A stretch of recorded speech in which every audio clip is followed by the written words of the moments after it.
As well as having the potential to track down absent dads, the recent popularity in DNA tests has uncovered a surprising statistic.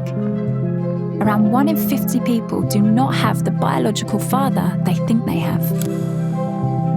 53-year-old Richard has recently discovered that he's not blood related to the man who raised him.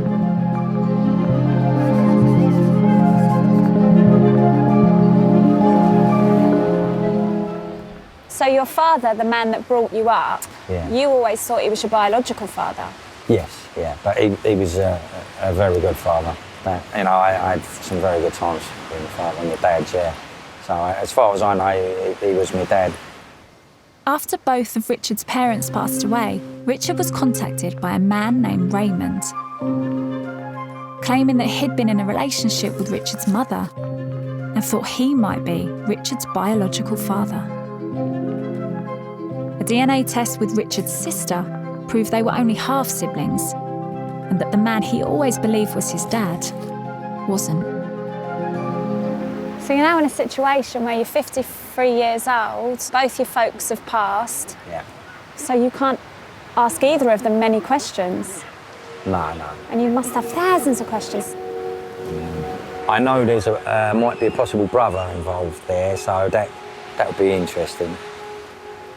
Do you want him to be your brother? Yeah, it would be quite nice. I've just grown up like with a sister, so it would be quite nice to know if he's a brother and that there.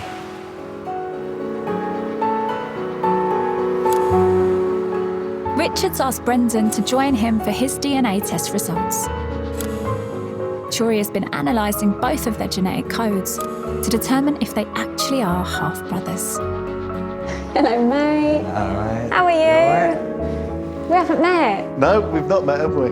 If they are, it means that Richard will finally know who is his biological father, because it will be the same as Brendan's. The plan is, Rich, you're going to go next door, have a chat with Shuri, and then are you all right to come back in and let us know? Yeah. All right.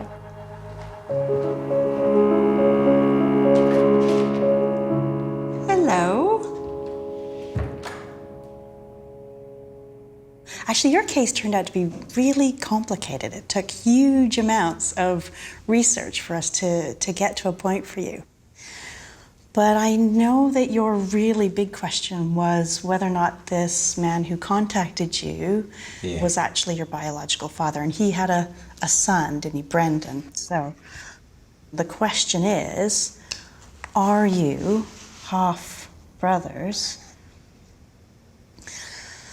Okay, results.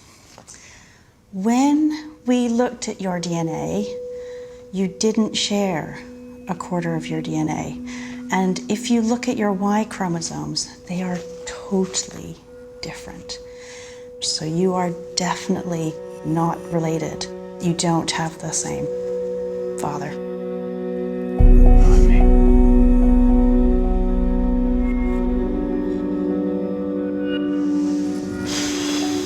So I know it's not quite the answer that you were hoping for, and it's certainly not as, as a team, we would have loved. Isn't it? This is completely different to any, oh man. Not expecting this at all. No. Yeah, I thought there was quite a bit of similarities here, to be honest with you. I think that's the thing though, the DNA is a poor reflection of that kind of emotional connection that you can get with somebody.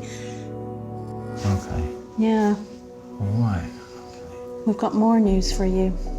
Okay. So the other thing obviously we were doing was we were looking in these DNA databases and we're looking for people whose DNA you matched.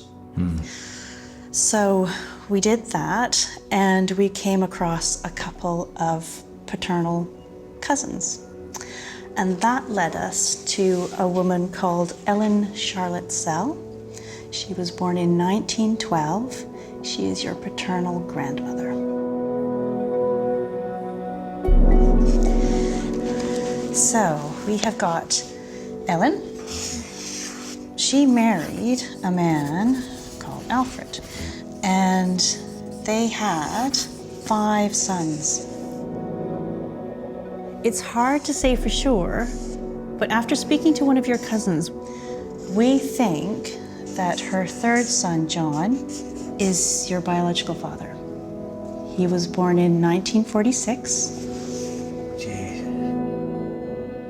Sadly, he passed away in his 50s from lung cancer in 1988. We can't absolutely confirm that he is your biological father because he didn't have any children that we can use to test your DNA against to be absolutely sure. Oh, mate. Oh, I don't know. It's a lot of information all in one go.